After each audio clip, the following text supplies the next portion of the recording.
बृजभूषण जी और पंडित जी को आज ब्लॉग पर लिखने के लिए बड़ी इंटरेस्टिंग सी कहानी कहीं पढ़ने को मिली। ये कहानी उन्हें इसलिए भी अच्छी लगी क्योंकि इस कहानी में उस सवाल का जवाब है जो सवाल उनसे कई बार पूछा गया है जब भी वे गीता ज्ञान सेशन के लिए कहीं जाते हैं या ब्लॉग पर लिखते हैं। पहले कहानी सुन लेते हैं, फिर उस सवाल की ओर आएंगे। कहानी इस तरह से है। एक बार एक गांव में एक बहुत बड़े संत आए। गांव के लोग उन संत के अपने गांव में आने से बड़े खुश हुए। गांव वालों ने सोचा कि इतने बड़े संत आए हैं तो क्यों ना उनसे कुछ ऐसा पूछ लें जो आज तक किसी को भी पता नहीं है। तब सभी गांव वाले संत के पास गए और बोले, महाराज हमें ये बताइए कि भगवान का पता क्या है, वो कहां रहते हैं। तब संत ने कहा कि क्या आप लोग मानते हैं कि भगवान है। सब मिलकर बोले, जी हां, हम सब मानते हैं कि भगवान है।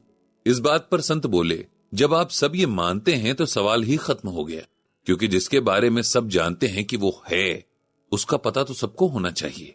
इस अजीब से जवाब से दुखी होकर सब गांव वाले जाने लगे। तब उनमें से कुछ सयाने बोले कि ऐसा करते हैं कि संत से कहते हैं कि हम भगवान को नहीं मानते। सब के सब फिर संत के पास गए और बोले कि हम नहीं मानते कि भगवान है। इस पर संत बोले कि जिसे आप मानते ही नहीं कि वो है, उसका पता जानने का मतलब ही क्या है। अब गांव वाले चिढ़ने लगे कि ये कैसा जवाब है। तब उन्होंने फिर से आपस में कुछ तय किया और संत के पास जाकर बोले कि हम में से कुछ लोग तो भगवान में यकीन रखते हैं और कुछ नहीं रखते हैं। अब संत बोले कि तब तो मेरा काम और भी आसान हो गया है। आप में से जिन्हें लगता है कि भगवान है वो उनको समझा दो जिन्हें लगता है कि भगवान नहीं है। इससे तो गांव वाले बिल्कुल ही परेशान हो गए और संत के चरणों में गिर गए कि महाराज अब आप ही बताइए कि भगवान है या नहीं, हम कुछ नहीं जानते।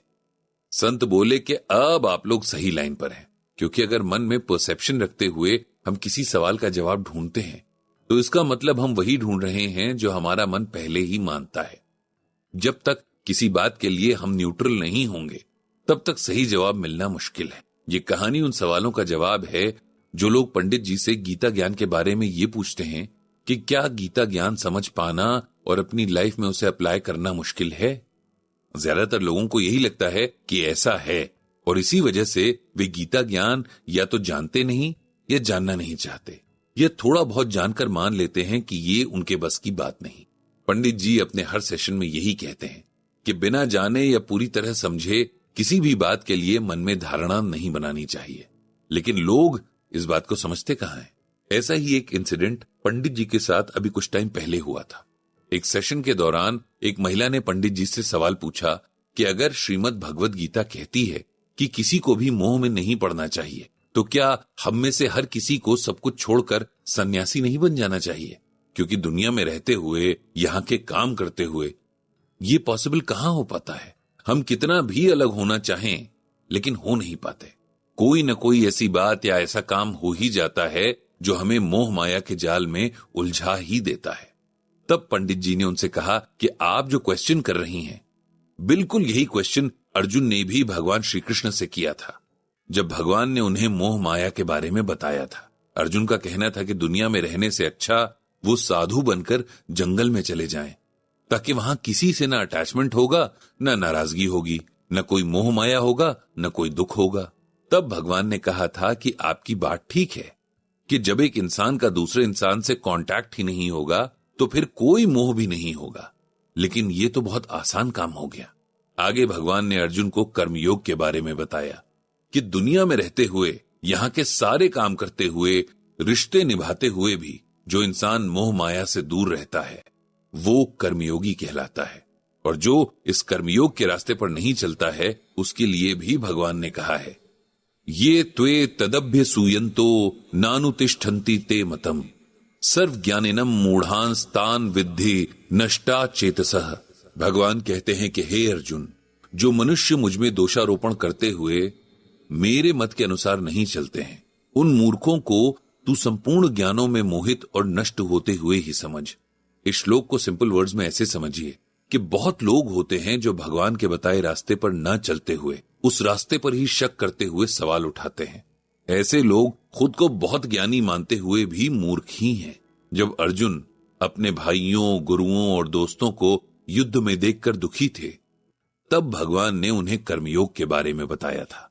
अर्जुन भगवान श्री कृष्ण से कहते हैं कि हे प्रभु, आप तक पहुंचने के और भी बहुत से रास्ते हैं, जैसे कि भक्ति और तपस्या। तो आप मुझे इस युद्ध में क्यों धकेल रहे हैं? तब इस सवाल के जवाब में भगवान श्री कृष्ण कहते हैं, हे अर्जुन, तुम क्षत्रिय हो और क्षत्रियों में भी सबसे श्रेष्ठ हो। एक क्षत्रिय होने के नाते तुम्हारा धर्म है युद्ध लड़ना। अपने धर्म का पालन करके ही तुम मुझ तक पहुंच सकते हो। इसीलिए चलो उठो और युद्ध करो। तुम ये मत सोचो कि किसकी हार होगी और किसकी जीत, और ये भी मत सोचो कि तुम्हें किस किस से लड़ना पड़ रहा है। तुम ये मत सोचो कि अपनों को मारकर मुझे सत्ता भोगने में क्या मजा आएगा। ये सब बातें एक तरफ रखकर सिर्फ युद्ध करो। तुम न चाहते हुए भी अपना कर्म करोगे ही, क्योंकि कोई भी क्षण ऐसा नहीं है जहां मनुष्य बिना कर्म किए रहे। इंसान सोचता है कि मैं बैठा रहूंगा तो कर्म नहीं करूंगा, लेकिन ऐसा नहीं होता। इंसान के दिमाग में जो सोच, जो विचार आते हैं, वो भी उसके कर्म ही हैं। भगवान श्री कृष्ण आगे कहते हैं, हे अर्जुन, तीनों लोकों में मेरे करने लायक कुछ नहीं है और नहीं कुछ ऐसा है जो मुझे मिल नहीं सकता। फिर भी मैं कर्म करता रहता हूं।